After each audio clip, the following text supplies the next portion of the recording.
Hello students, welcome to your channel learn English and French with Nikita. So इस चैनल को like share and subscribe ज़रूर करना। सो हमारा आज का टॉपिक है वर्ब्स। तो चलिए स्टार्ट करते हैं।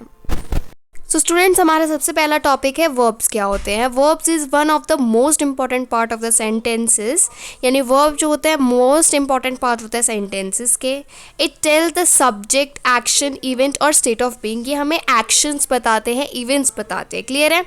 It always found in the predicate of the sentence, यानी ये हमेशा सेंटेंस के प्रेडिकेट में हमें मिलते हैं। ओके स्टूडेंट्स, वर्ब्स की डेफिनेशन पढ़ते हैं। A verb is a word use to express an action, a condition और स्टेट ऑफ बीइंग। यानी वर्ब ऐसे वर्ब्स होते हैं जो हमें एक्शन करते हैं, एक्सप्रेस सब्जेक्ट का कंडीशन एक्सप्रेस करते हैं। जैसे कि director squeeze his nose is big, the director is squeezing his nose. तो स्क्वीजिंग, इज स्क्वीजिंग और इज, ये क्या है, हमारी एक्शन वर्ब्स हैं। ओके सो स्टूडेंट्स, वर्ब्स जो होते हैं 3 टाइप्स के होते हैं, action verbs, linking verbs, helping verb. Okay तो चलिए इनके बारे में पढ़ते हैं। सो स्टूडेंट्स, एक्शन वर्ब्स क्या होते हैं। A verb that show action is called an action verb. यानी एक्शन वर्ब से हमें ये पता चलता है कि कोई वर्ब जो है एक्शन शो कर रही है, उसको हम क्या बोलेंगे, एक्शन वर्ब। ठीक है। The action verb tells what is subject does. यानी एक्शन वर्ब हमें ये बताती है कि सब्जेक्ट क्या कर रहा है। ठीक है, खेल रहा है, कूद रहा है, जो भी है, मतलब। ठीक है। द एक्शन कैन इधर बाय फिजिकल और मेंटल। और एक्शन जो होता है फिजिकल भी हो सकता है और मेंटली भी हो सकता है। फिजिकल इन द सेंस कि जो भी आप काम कर रहे हो वो, और मेंटली कुछ भी हो सकता है कि जैसे आपको पसंद है, आपकी feelings and all. Okay so physical action, जैसे the farmer feeds the chicken. Feeds क्या है यहाँ पे, एक्शन वर्ब है। मेंटल एक्शन क्या है, he likes the red rooster best. Likes क्या है हमारा एक्शन वर्ब है। Okay so students, next verb है linking verb. A linking verb links its subject to a word in the predicate. यानी जो लिंकिंग वर्ब्स होती हैं वो क्या करती हैं, वर्ड्स को जो है लिंक करती है, सब्जेक्ट को लिंक करती है किसके साथ, जो प्रेडिकेट्स में वर्ब है उसको लिंक करती है। ठीक है। लिंकिंग वर्ब एक्सप्रेस अ कंडीशन और स्टेट ऑफ बीइंग। ये एक कंडीशन या फिर एक स्टेट ऑफ बीइंग, मतलब रहने का एक स्टेट जो है ना, एक्सप्रेस करती है। जैसे कि काउ इज़ ब्लू। यानी देखो यहाँ पे जो सब्जेक्ट है काउ और जो प्रेडिकेट ब्लू है उसको क्या कर रही है, आपस में लिंक कर रही है। और कौन कर रहा है, इज कर रहा है लिंक। ठीक है, तो ये क्या है, लिंकिंग वर्ब है। क्लियर है बच्चों।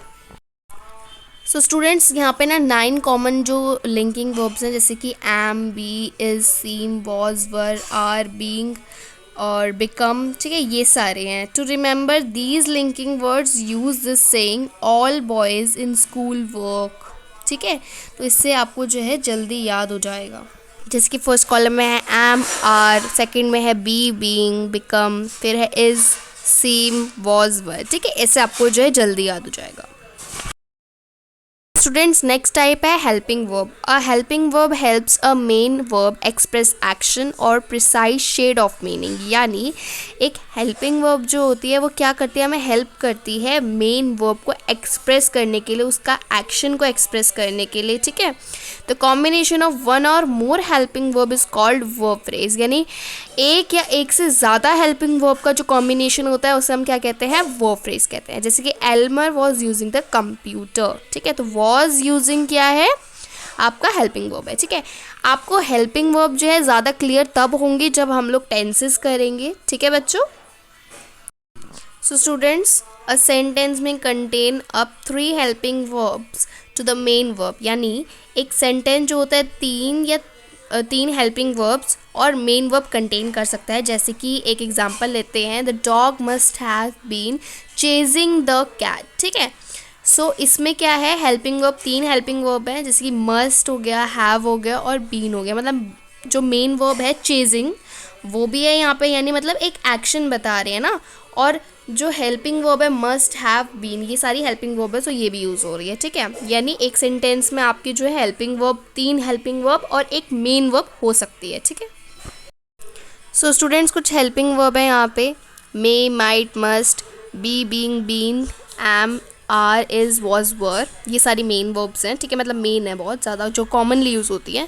Do, does, did. ठीक है, should, could, would, have, had, has, will, can, shall. Clear है बच्चों।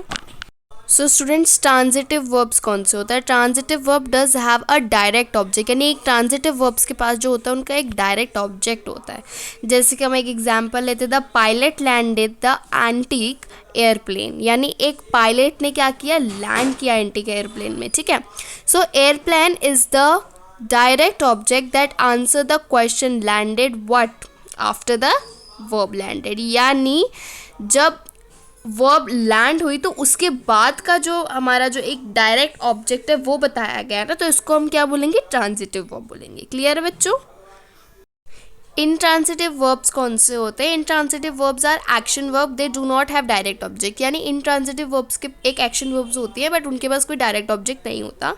ये जो होती है लिंकिंग वर्ब्स होती हैं, ठीक है, हमेशा इनट्रांजिटिव ही रहेंगी, ठीक है। इनट्रांजिटिव वर्ब जो होती है कभी भी क्वेश्चन का आंसर जो है नहीं पूछ रही होती है, कौन है, कब है, क्या है, ठीक है। जैसे कि हमने एक एग्जांपल लिया था, द पायलट लैंडेड केयरफुली, ठीक है। पहले था एंटीक एयरप्लेन, तो वो क्या था, हमारा एक डायरेक्ट ऑब्जेक्ट था, ठीक है। इधर क्या है, द पायलट लैंडेड केयरफुली, इसमें कोई भी डायरेक्ट ऑब्जेक्ट नहीं है, ना क्वेश्चन पूछ रहे कहाँ है, क्यों है, कब है, कुछ नहीं पूछ रहे, बस उन्होंने बोला है कि जो पायलट है वो लैंड हो गया है आराम से, ठीक है।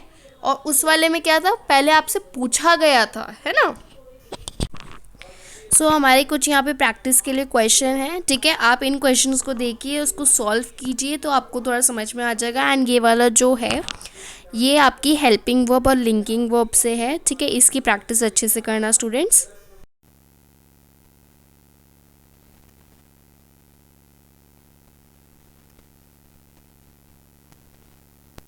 सो स्टूडेंट्स, आपका ये एक्शन वर्ब्स हैं, ठीक है। इनको आपको जो है कंप्लीट करना है, ये आपकी वर्कशीट है, सिर्फ 4 ही क्वेश्चन है, आई थिंक इजीली हो जाएगा। बाकी तो हम लोगों ने प्रैक्टिस कर ही लिया पीछे। इनके आंसर्स की मैं आपको कल पोस्ट करके भेजूंगी। बाकी आप सभी जो भी जितने भी अभी टॉपिक्स क्लियर हुए हैं हमारे, उनकी भी वर्कशीट आंसर्स की अच्छे से चेक कर लेना, ठीक है। सो स्टूडेंट्स, आई होप आपको आज का टॉपिक क्लियर होगा। अगर क्लियर हो तो इस वीडियो को लाइक शेयर सब्सक्राइब ज़रूर करना। Thank you so much for watching. Bye bye.